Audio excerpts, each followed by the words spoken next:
Galgotia university को AI summit को खाली करने के निर्देश दिए गए हैं। बड़ी खबर, कल के विवाद के बाद एआई समिट को तत्काल प्रभाव से खाली करने का निर्देश दिया गया। गलगोटिया के पवेलियन में चीनी रोबोट को लेकर हो गया था विवाद और इसी बीच अब गलगोटिया यूनिवर्सिटी को खाली करने के आदेश दिए गए हैं। गलगोटिया के चीनी डॉक को लेकर विपक्ष निशाना साध रहा है।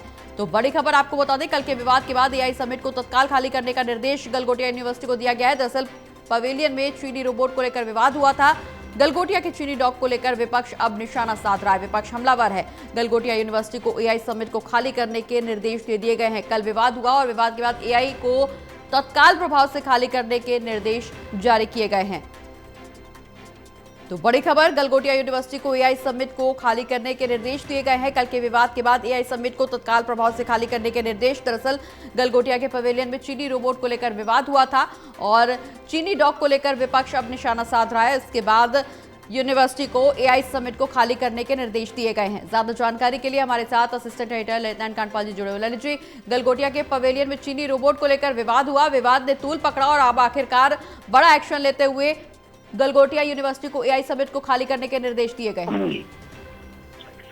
बिल्कुल, कल जिस तरीके से चीनी डॉग को लेकर विवाद हुआ, उसके बाद कांग्रेस पार्टी लगातार निशाना साध रही थी और इसको लेकर जो है ये चीनी डॉग जो है जिस तरीके से वहां पर प्रदर्शित किया गया, उसके बाद अब आईटी मंत्रालय ने जो है तुरंत जो है गलगोटिया यूनिवर्सिटी को निर्देश दिया है कि वो जल्द से जल्द पवेलियन खाली कर दे और इस पूरे मामले में जो है एक्शन हुआ है और उनसे कहा गया है कि वो जल्दी से जल्दी इसको खाली कर दें।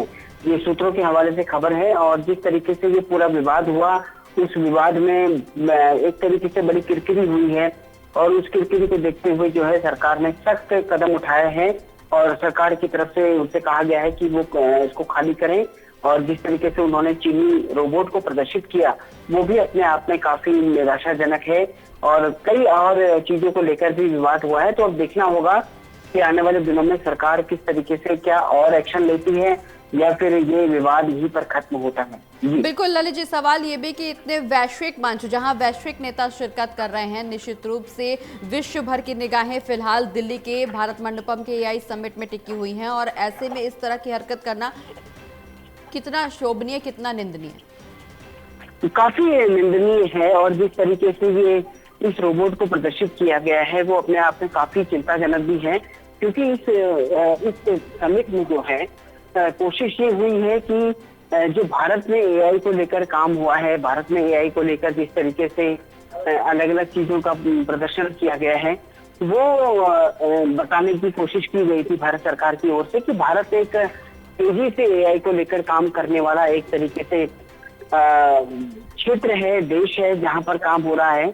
और लेकिन जिस तरीके से ये गलगोटिया यूनिवर्सिटी वाला विवाद हुआ है, इसने निश्चित तौर पर कहीं ना कहीं शर्मसार किया है और अब इस पूरे मामले को लेकर सरकार ने जो है सख्त कदम उठाया है और बड़ी कार्रवाई करते हुए उनको पवेलियन खाली करने के लिए कहा गया है। बिल्कुल, निश्चित रूप से सरकार ने एक्शन ले लिया है, लेकिन अब इस किरकिरी के बाद विपक्ष हमलावर है। तो कल से ही लगातार हमलावर है और उसका कहना है कि इस तरीके के चीन का रोबोट लाकर जो है एआई समिट में जो दिखाया जा रहा है वो अपने आप में काफी महत्वपूर्ण है। वो काफी निंदनीय है कि जो रोबोट चीन में विकसित हुआ है, जिसका प्राइस भी दिखाई दे रहा है अलग अलग जगहों पर, वहां पर जो है वहां इस तरीके का प्रदर्शन करना, वहां ये कहना कि इसका विकसित किया गया है। हालांकि यूनिवर्सिटी प्रशासन की ओर से भी इस पे जवाब दिया गया है। उन्होंने कहा है कि यूनिवर्सिटी के खिलाफ एक प्रोपेगेंडा चलाया जा रहा है और उन्होंने कभी ये नहीं कहा कि इस पूरे मामले में उन्होंने इस रोबोट को विकसित किया है। लेकिन जो है विपक्ष लगातार एक के बाद एक कई वीडियो साझा कर रहा है और वो कह रहा है कि लगातार ये दावा किया जा रहा है यूनिवर्सिटी की ओर से। अब क्या सही है क्या गलत है इसे देखना होगा, लेकिन कुल मिलाकर इससे काफी कंट्रोवर्सी क्रिएट हो गई है और अब देखना होगा कि सरकार आने वाले दिनों में क्या कदम उठाती है। चलिए, बहुत बहुत शुक्रिया ललित जी, आप बने रहिए हमारे साथ, हम लौट रहे हैं आपके पास ये तमाम जानकारी साझा करने के लिए। एक बार फिर से बहुत बहुत शुक्रिया।